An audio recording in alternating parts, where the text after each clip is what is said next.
नौनाथ 84 सिद्धा, हम बहुत बड़ी बात है। नौनाथ 84 सिद्ध, आदि भी उस तत्व को नहीं जान पाए। जरूर सुनने में साहब की वाणी बड़ी अजीब और अटपटी लग रही होगी। ऋषि मुनि आदि असंख्यन तपस्वी वहां नहीं पहुंचे।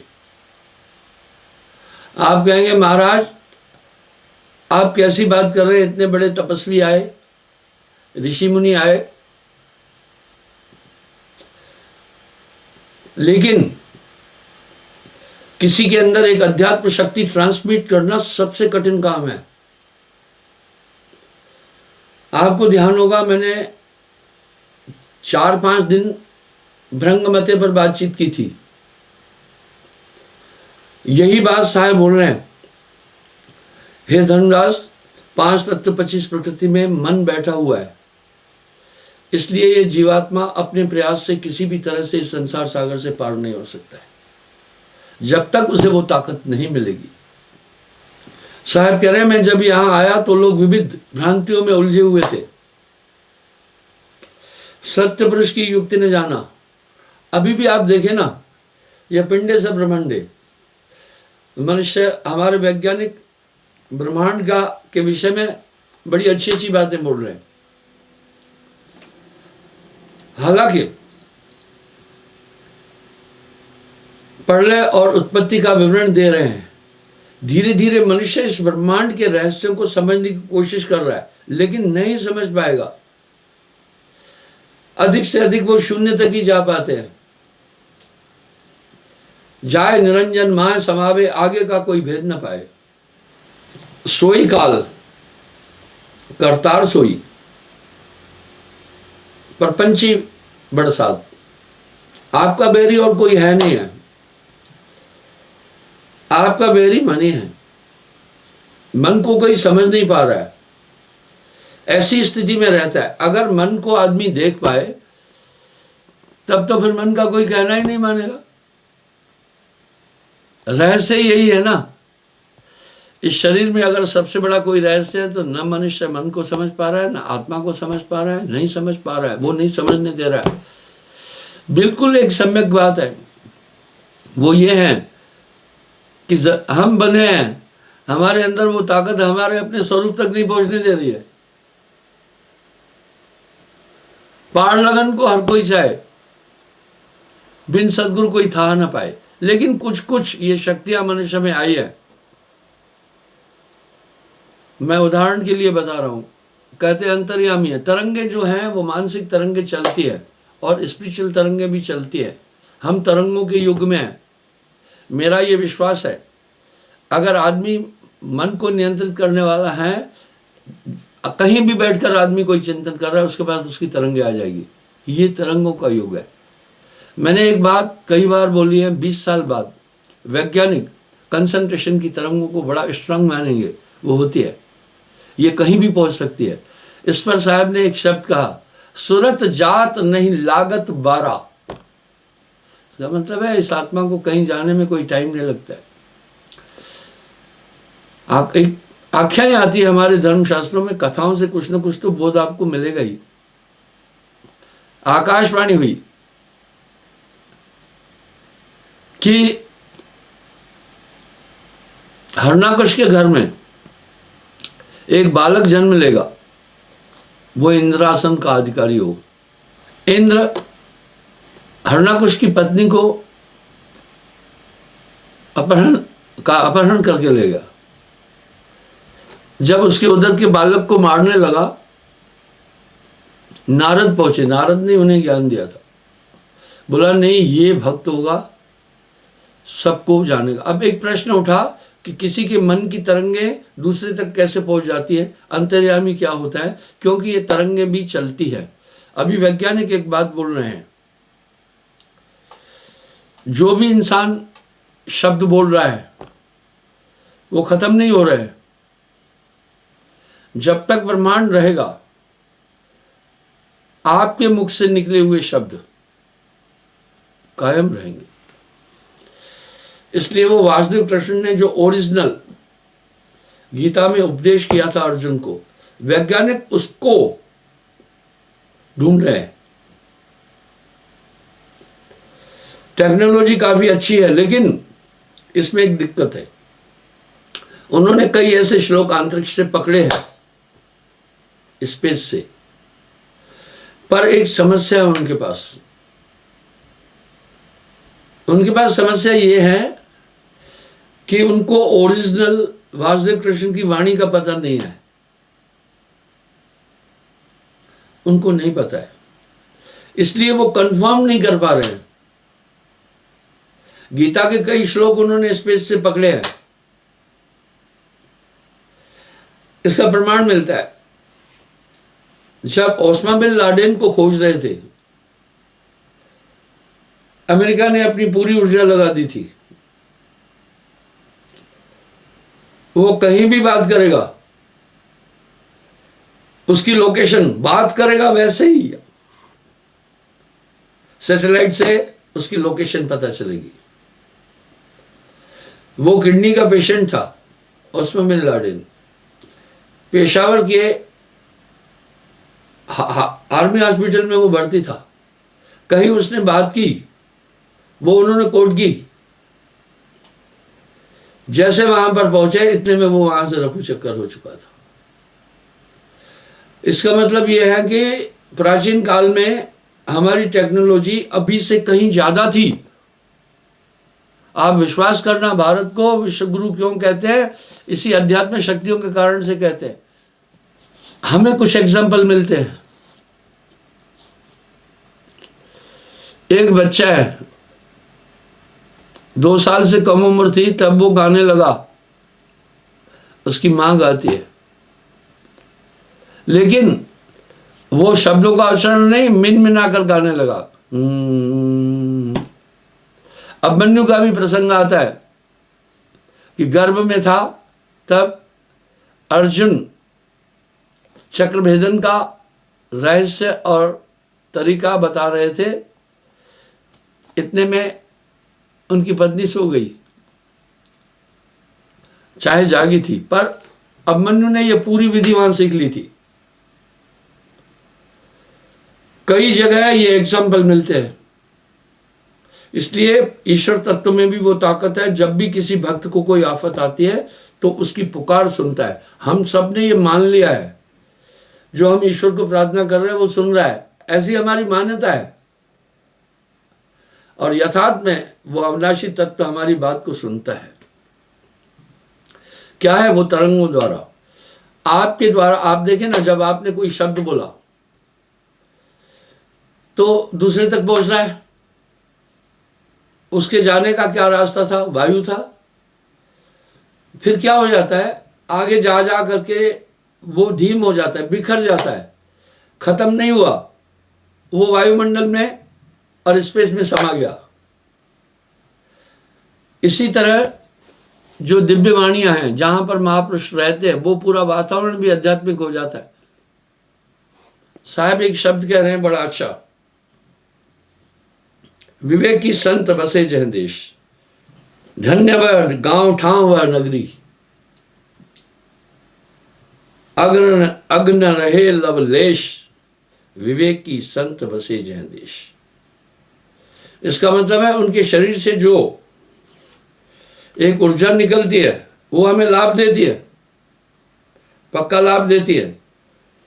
आप किसी भी चीज को पूरा नहीं नकारो, जरूर इसका महत्व है।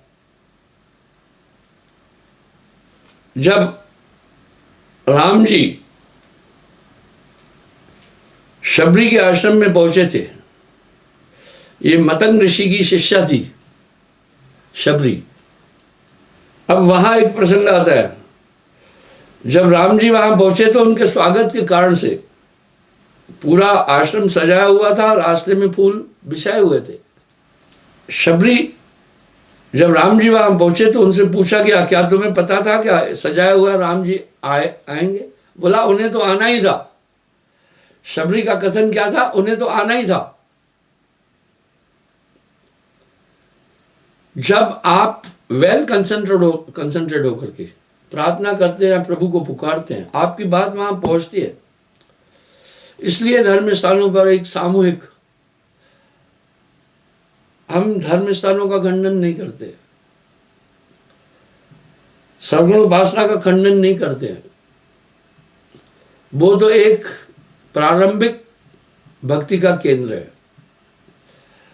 धर्म स्थान का खंडन करना भी एक बेवकूफी है, लेकिन वहां चिपके नहीं रहो, बस आगे बढ़ो ना। फिर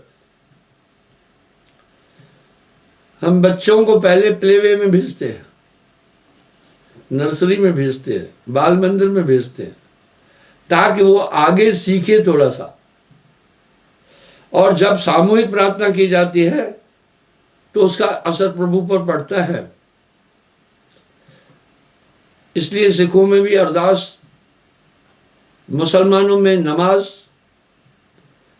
ईसाइयों में प्रेयर और हिंदुओं में आरती। आरती एक आर्त की प्रार्थना होती है। ये होती है, अबूझे लोग इसका खंडन करते हैं, न करें। उस धर्म स्थान पर जरूर जब इतने भक्त लोग बैठे तो वहां एक रेस होगी। मैं आपको एक उदाहरण देता हूं। एक नेता हमारे पास आते रहते हैं, सभी पार्टियों के लोग आते हैं, हम किसी को मना नहीं करते हैं। वेलकम, जो आया अतिथि देवो भव। पर मैं व्यक्तिगत रूप से किसी पार्टी से बिल्कुल भी नहीं जुड़ा हूं, किसी भी कोण से नहीं जुड़ा हूं। हाँ, दीगर बात है, उनके अनुयायी हमारे से जुड़े हैं, वो हमारे पास आते हैं, वेलकम।